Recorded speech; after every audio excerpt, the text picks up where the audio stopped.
주님은 나의 최고봉 1월 27일 묵상을 시작하겠습니다. 오늘의 제목은 예수님의 마음을 아프게 하지는 않습니까? 입니다. 오늘의 말씀 읽겠습니다. 사도행전 26장 14절입니다. 우리가 다 땅에 엎드려짐에 내가 소리를 들으니 히브리 말로 이르되 사울아 사울아 내가 어찌하여 나를 박해하느냐 가시체를 뒷발질하기가 내게 고생이니라. 아멘. 오늘과 내일은 사도 바울이 예수님을 만난 체험에 대한 말씀입니다. 오늘 말씀은 바울이 아그리빠 왕 앞에서 자신이 예수님을 만난 경험을 이야기하는 내용입니다. 바울은 자신의 열심으로 하나님을 섬긴다고 하면서 예수님을 믿는 사람들을 핍박하고 있었습니다. 그러다가 다메섹 도상에서 밝은 빛 가운데 예수님을 만나고 쓰러졌습니다. 그때 오늘 말씀처럼 예수님께서 사울아 사울아 내가 어찌하여 나를 박해하느냐 가시체를 뒷발질하기가 내게 고생이니라 라고 말씀하셨습니다. 여기서 박해하다는 말은 헬라어로 디오코라는 단어인데요. 원래 의미가 누군가를 계속 뒤쫓아다니면서 괴롭힌다는 그 의미입니다. 사울이라는 한 사람이 자신의 열심으로 하나님을 섬긴다고 했던 그 모든 행동들이 계속해서 예수님을 쫓아다니면서 예수님을 괴롭히는 그런 행동이었다는 것입니다. 가시체를 뒷발질한다는 말도 나옵니다. 여기서 가시체란 소를 몰 때 소를 말을 잘 듣기 위해서 사용하는 막대기를 의미합니다. 그 막대기에 가시나 못을 박아서 소를 아프게 해서 소가 순종하게 하는 것입니다. 그런데 고집센 소는 그 주인의 가시체를 뒷발질로 하면서 대항을 합니다. 이것이 당시의 헬라사어의 속담인데요. 신적인 섭리나 자연의 섭리에 거스리는 인간의 어리석은 고집을 표현할 때 쓰는 말입니다. 그런데 사울이 하나님을 위한 열심으로 일한다고 하는 그 행동이 소가 가시체를 뒷발질하는 것처럼 자신의 고집과 자신의 방법으로 어리석게 일하는 것이었다는 것입니다. 과연 사울이 예수님을 박해하며 가시체를 뒷발질하는다는 것이 우리 삶에 어떤 의미가 있을까요? 이것을 오늘 묵상에서 들어보도록 하겠습니다.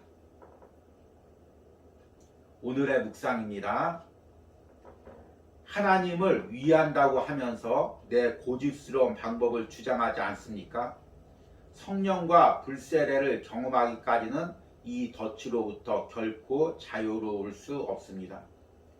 고집과 자기 주장은 언제나 예수 그리스도를 밀쳐냅니다. 이때 다른 사람에게는 아무 피해를 주지 않을지 몰라도 성령을 근심케 합니다. 고집을 부리며 자기 주장대로 하면서 자신의 야망을 이루려고 할 때마다 우리는 예수님의 마음을 아프게 합니다. 자기 권리를 주장하며 자신의 의도를 관철시키려고 할 때마다 우리는 예수님을 핍박하는 것입니다.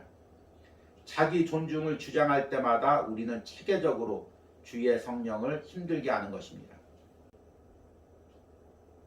사울처럼 지식만이 우리 마음에 자리 잡을 때 우리는 반드시 예수님을 핍박하게 됩니다. 이러한 사실은 우리를 찔리게 합니다. 하나님의 말씀을 다른 사람에게 건네줄 때 그 말씀이 내게도 놀라울 만큼 생생합니까? 혹시 나의 삶은 내가 진리라고 고백하고 가르치는 그 내용을 거짓말로 만들지는 않습니까? 나는 거룩을 가르치면서 여전히 예수님을 핍박하는 사탄의 영을 드러낼 수 있습니다.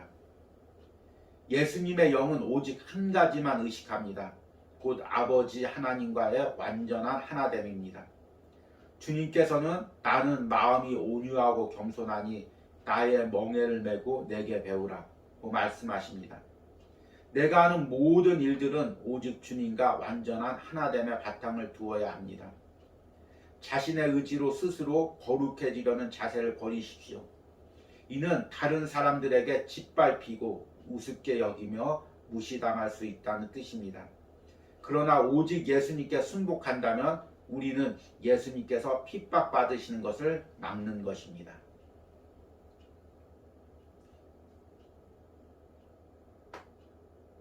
우리는 주의 일을 하면서 그저 내가 열심만 내면 주님께서 이 일을 기뻐하실 것이라고 생각합니다. 그래서 열심히 주의 일도 하고 물질도 드립니다. 이런 모습으로 인해 주위에서 많이 칭찬도 받습니다. 그러나 오늘 묵상에서는 누구도 하기 꺼려하는 말을 하고 있습니다. 그것은 내 열심이 오히려 하나님의 마음을 아프게 할 수 있다는 것입니다. 더 정확히 말하자면 변화받지 않은 내 열심은 오히려 하나님을 대적하는 게 된다는 것입니다. 며칠 전 언급했듯이 오스왈드 챔버스는 하나님을 단지 하늘에 계신 신적인 존재로만 섬긴 것이 아닙니다. 내 안에서 나와 교제하시는 인격적인 하나님으로 섬겼습니다. 그래서 매일의 삶에서 자신의 신앙과 자신의 열심이 하나님의 마음을 아프게 하지 않는지를 항상 고민하고 기도했습니다. 오늘 묵상에서는 이 부분을 아주 깊게 반복적으로 이야기합니다. 하나님을 위한다고 하면서 내 고집스러운 방법을 주장하지는 않습니까? 성령과 불세례를 경험하기까지는 이 덫으로부터 결코 자유로울 수 없습니다. 고집과 자기 주장은 언제나 예수 그리스도를 밀쳐냅니다. 이때 다른 사람에게는 아무 피해를 주지 않을지 몰라도 성령을 근심케 합니다. 고집을 부리며 자기 주장대로 하면서 자신의 야망을 이루려고 할 때마다 우리는 예수님의 마음을 아프게 합니다. 자기 권리를 주장하며 자신의 의도를 관철시키려고 할 때마다 우리는 예수님을 핍박하는 것입니다. 자기 존중을 주장할 때마다 우리는 체계적으로 주의 성령을 힘들게 하는 것입니다. 오늘 묵상에서는 우리의 고집, 자기 주장, 자기 권리, 자신의 의도, 자신의 존중이라는 단어들이 나옵니다. 이런 것들이 예수님을 밀쳐내고 성령을 근심케 하고 예수님의 마음을 아프게 하고 예수님을 핍박한다고 말합니다. 특히 마지막에는 자기 존중을 주장할 때마다 우리는 체계적으로 주의 성령을 힘들게 하는 것입니다 라고 말합니다. 여기서 체계적으로라는 말이 좀 어려운 단어인데요. 주님은 나의 최고봉 영어본을 보니까 시스템매티컬이라는 단어를 사용하고 있습니다. 조직적으로, 기계적으로, 조금 의역하면 자동적으로 이런 의미입니다. 어떤 내부적인 작동 원리를 의미하는 단어입니다. 이 부분을 묵상하니까 로마서 7장의 바울의 고백이 떠오릅니다. 7장 22절과 23절에 바울이 이렇게 고백합니다. 내 속사람으로는 하나님의 법을 즐거워하되 내 지체 속에서 한 다른 법이 내 마음의 법과 싸워 내 지체 속에 있는 죄의 법으로 나를 사로잡는 것을 보는도다. 우리가 처음 은혜를 받고 주의 일을 하려고 하면 우리 안의 죄성이 조직적으로 우리 마음을 사로잡습니다. 그래서 하나님을 향한 순수한 열심이 내 열심, 내 고집, 내 방법으로 바꾸어 놓습니다. 그러면 어떻게 해야 할까요? 주의 일을 하지 말아야 할까요? 아닙니다. 내 안에 이런 죄성을 보고 매일같이 나를 깨뜨려가며 오늘 말씀처럼 성령과 불로써 나를 새롭게 해야 됩니다. 내 고집, 내 방법, 내 의도, 내 욕심 이런 것이 살아날 때마다 날마다 성령 앞에서 나를 깨뜨리고 다시금 정결케 하고 순수케 해야 됩니다. 그럴 때 나의 헌신을 통해서 내 안에 예수님이 기뻐하십니다. 이런 은혜가 우리의 삶 가운데 있기를 바랍니다. 오늘의 적용 질문입니다. 지금 내가 내 열심과 내 방법으로 주의 일을 하고 있는 것은 무엇이 있습니까? 내 안에 어떤 죄성이 이렇게 주님을 향한 열심을 변질시키고 있습니까? 이 부분을 성령의 조명 가운데 보고 다시금 내면을 깨끗게 하는 은혜가 있길 바랍니다. 기도하시겠습니다. 하나님 아버지, 오늘 말씀 가운데 다시금 나를 보게 됩니다.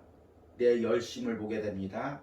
내가 열심히 주의 일을 한다고 하지만 하나님, 그 안에 내 열심이 있지 않습니까? 내 방법이 있지 않습니까? 내 고집이 있지 않습니까? 내가 열심히 주의 일을 할 때마다 오히려 내 열심으로 예수님을 쫓아다니면서 괴롭히는 사울과 같은 행동을 내가 하고 있지 않습니까? 주님, 성령의 빛 가운데 나의 마음을 보게 하여 주시옵소서. 내 열심이 과연 순수한지 보게 하여 주시옵소서. 그리고 주저하는 것이 아니라 물러서는 것이 아니라 오히려 성령으로 더 깨끗게 하여 더 순수한 마음으로 더욱더 진실한 마음으로 주의를 할 수 있도록 나를 변화시켜 주시옵소서. 이 은혜가 오늘도 있기를 간절히 소망합니다. 예수님의 이름으로 기도했습니다. 아멘.